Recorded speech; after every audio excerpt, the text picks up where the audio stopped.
Hi, my name is Guerrrero, and this is my information literacy final. Uh, this week, I was looking at the concept of filter bubbles, echo chambers, and the concept of tribalism and how that plays along with online disputes, how information and how people who think differently could lead to online disputes and how these disputes can play out further along in the real world. And I titled my project Filter Bubbles, Echo Chambers, and You. Now, before we start, let's define some terms that we're going to be talking about today. First and foremost, we're going to be talking about filter bubbles. Oxford Languages defines it as a situation in which the internet user encounters only information and opinions that conform to and reinforce their own beliefs, based on algorithms that personalize an individual's online experience. In short, algorithms will cater a person's beliefs and likes and to form their own For You page. Through this, it's the algorithm's way to keep the person online, but in a negative sense, the person's only getting things that they want to see. So when it becomes to opposing thought, it's not going to show up on their For You page. Now, the next, one sec. The next one is going to be echo chambers. Oxford Languages defines this as an environment in which a person encounters only beliefs or opinions that coincide in their own, so that their existing views are reinforced and alternatives are not considered. This is like a step up from filter bubbles. As an echo chamber, it also comes with the concept of an echo. The people who are in their echo chamber will be able to bounce back ideas, and they will only hear what they want to hear. It's an echo chamber in a different, more extreme sense. And tribalism, the short and sweet, the state of or fact of being organized in a tribe or tribes. And internet terms, tribalism kind of works into which group you fall part of. Socially and physically, there's all different types of groups that people will be categorized in. However, in internet terms, tribalism kind of works with what groups that you're a part of. Say, what type of social media or what type of pop culture you follow will kind of form and categorize you into a tribe. And we'll look into more about how these tribes interact with each other and what they do interpersonally with each other. Now, with these terms combined, we are really looking at how the internet um, passes through data and how these people interact with the data and how that separates them from others. So, in isolation at its worst, internet can really be a difficult place. Now, when we look at the consequences of these actions, we can separate into many different compartments. Um, First and foremost, the separation of groups. When we were looking at the concept of tribalism, um, as the tribes are being separated amongst each other, they don't interact with each other. When people are categorized into different tribes and these tribes are on opposing sides, we are really separating people into these different groups who will never interact, which is building onto our echo chambers and filter problems. Now, when we got to the concept of an echo chamber, it really has the concept and ability to snowball other ideas. When a member of one of those chambers shares an idea that is a little out there or contains troubling information, that idea can be workshopped within itself before it even reaches outside the farther internet, building more choreographed attacks, if you will. Refusals to work together, just as separation of other idea, separation of groups. When tribes are split fundamentally on different ideals or different concepts, it really won't work together. When we look at the concept of the internet as a whole, as a connecting fiber for the entire world, when tribes do not work together, it can form a sort of disparagement. Again, when tribes don't work together, anger does build on the internet. I'm sure everyone have seen fights break out on Twitter or Reddit and disagreements amongst fans amongst different artists and different music. Um, these tribes bickering amongst each other is very low level fights. However, when the concept of tribes fighting amongst each other can build onto other tribes, such as more politically or socially, we can lead to some pretty damaging events on the internet. And as the internet and as a whole group in an interlocking World Wide Web, when the internet is divided into different categories, into different groups, um, it can't really stand on its own. It's built up by these groups and is really supported by these groups. However, as a connected group, that's where it seems to lack. Now, let's observe some few examples. Um, Past this, we're going to look at 3 examples of both tribalism, echo chambers, and filter bubbles, and how they interact with each other, and then how they build on the further problem of radicalization and separation. Now, Lillian Lamel of New York Times wrote a great article discussing American culture and how that forms in tribalism, titled "Does American Tribalism End in a Compromise or a Fight?" This article really looked at the political side of tribalism, how these different parties need to work together to form a democracy. However, based on firm ideals and different concepts, they are farly separated. Now, 2 ideas of tribalism are brought out in their article that I believe are really important to our discussion today. That tribes in concept protect their own.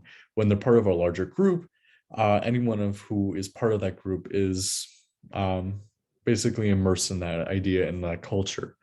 So when a minority or someone who feels that they're not part of the social structure finds a tribe that really resonates with themselves, they can feel part of that group, and they can make a lot of movement there. And anything that a tribe does, they can protect that individual that may seem to fall out of line or may cause problems. When a tribe is quite large, they can have quite an army. And I titled this as "It's Not My Fault," as saying that tribes protect their own. When a tribe member may use a tribe as a form of safety net. If something went wrong, or if they stepped out of line socially and they, for lack of a better word, gets canceled, they can blame their tribe, which they could say they can come from the different forms of, this is where I come from, this is where I learned, this is who I used to be, or this is who I used to talk to, and this is where I learned that information. They can use their tribes as a standing back point that they protected their image in a sense. Now, Marketplace and Molly Wood looked at the concept of internet radicalism and how that works with echo chambers. Now, Molly Wood interviewed, I apologize, Fahali Magadam, which is they were a professor of psychology, and they really investigated how echo chambers work with radicalization and how that can spiral out of control. Now, Magellan introduced the concept of mutual radicalization. When 2 tribes or 2 internet groups fight amongst each other, they up the ante. They will raise the stakes to a point where things can get out of hand, which leads to our second point, into the real world. This can start teetering onto possible terrorist attacks, possible interactions with real life violence and real life implications. When it becomes radicalization, we are talking about concepts that are beyond simple internet fights. So this is internet fights to the extreme. Now, NPR and this was an article written collectively from multiple NPR staff discuss the concept of algorithms. Now, algorithms alter and look through social media sites to try to curate a specific experience for you to keep you on the site. Now, all about numbers. When these algorithms check and look through all this information, they want to keep you on the site, which is a great thing for them, but it's not a great such a great thing for us, as when we get into concepts of filters. Now, when our For You page is populated with only the stuff that we want to see, our ideas are not challenged. We are not experienced far beyond that. Um, and the article really brought up a good point of disconnecting. The only thing that we can do to fight back against the algorithms is not use the algorithms. When they can't learn about us, they don't win. That really defeats the purpose of our filter bubble, and we are able to reach fast past that. I think this article also brought up great points about opening our eyes, talking to real people who we might not agree with on a fundamental stance, but you might understand something far more. Now, the state of the internet right now. So this is what we've learned so far. The tribes and their bubbles isolate into their own parts of the internet. They can separate from themselves, and they honestly disappear into themselves. They become their own sector of the internet. When that happens, their own ideals and their own echo chambers form. Echo chambers are able to bounce back ideas, spreading them faster. We learned about that with radicalization. When these tribes and these groups build up these ideas, they bounce off each other, and they bounce off the opposing group as well, causing upping the ante and causing some potential real world damage.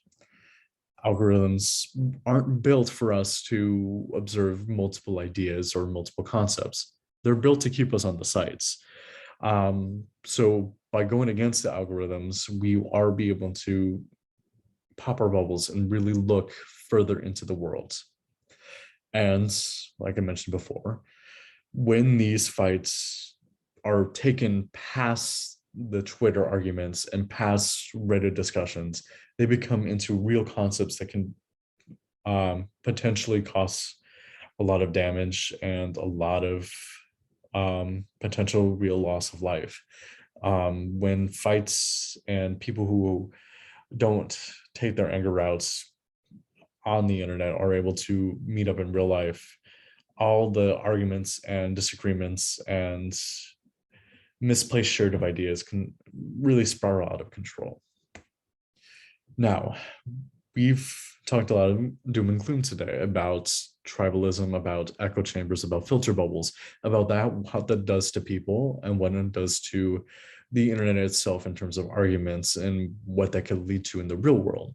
So moving past that, what can we do to potentially put a stop to that?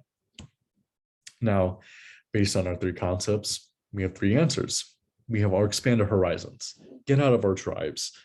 Our tribes are meant to be comforting. They give us a sense of belonging. However, tribes tell us what we want to hear. If we can expand that into different ideas, we can expand our ideas ourselves, and we can look beyond that and find new concepts, new people, and really challenge our thinking, which leads to pop our bubbles. Eventually, we need to go talk to real people. Talk to people who are challenged by our thoughts and who challenge ourselves. By expanding our vision and expanding our wavelengths in life, we are able to reformat our ideas and can filter away from our own echo chambers. And we open our tribes, introduce new people to our worlds, and we can have new people introduce them to ourselves. The spreading of ideas is what the internet is really formatted on. It's an interconnector, and when we separate ourselves, we defeat that purpose. So by opening up ourselves and opening up our groups, we'll be able to gather new ideas. And that's my chamber. Thank you so much.